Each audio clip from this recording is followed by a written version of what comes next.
Diqqatni jamlash insonning ma'lum bir faoliyatga yoki axborotga ongli ravishda e'tiborini qaratish qobiliyatidir. U o'qish, ishlash va kundalik qarorlar qabul qilish jarayonida muhim rol o'ynaydi. Biroq diqqat faqat ichki emas, balki tashqi, ayniqsa ijtimoiy omillarga ham bog'liq hisoblanadi. Psixologiyada bu jarayon ijtimoiy ta'sir tushunchasi orqali izohlanadi. Birinchi muhim omil bu ijtimoiy va atrof muhit omilidir. Masalan, shovqinli yoki odamlar ko'p joylarda ishlash diqqatni bo'lishi mumkin. Aksincha, tinch va tartibli muhit diqqatni yaxshiroq jamlashga yordam beradi. Ikkinchi muhim omil ijtimoiy tarmoqlar va raqamli muhitdir. Bugungi kunda telefonlar va internet diqqatni eng ko'p chalg'ituvchi vositalardan biri hisoblanadi.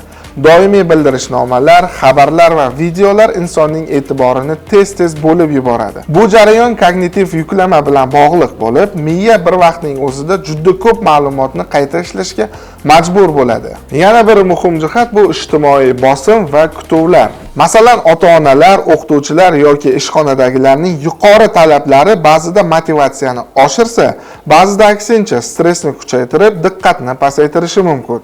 Bu holat insonning ruhiy holatiga bog'liq holda turlicha namoyon bo'ladi. Muloqot va ijtimoiy qo'llab-quvvatlash diqqatga ijobiy ta'sir ko'rsatadi.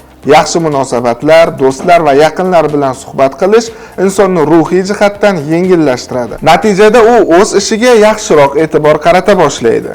Xulosa qilib aytganda, diqqatni jamlash faqat shaxsiy intizomdan tashqari ijtimoiy muhit, texnologiya va insonlar bilan o'zaro munosabatlar bilan chambarchas bog'liq. Shu sababli diqqatni yaxshilash uchun o'z ustimizda ishlashdan tashqari atrof muhitni ham to'g'ri tashkil qilish eng muhim masalalardan biri hisoblanadi.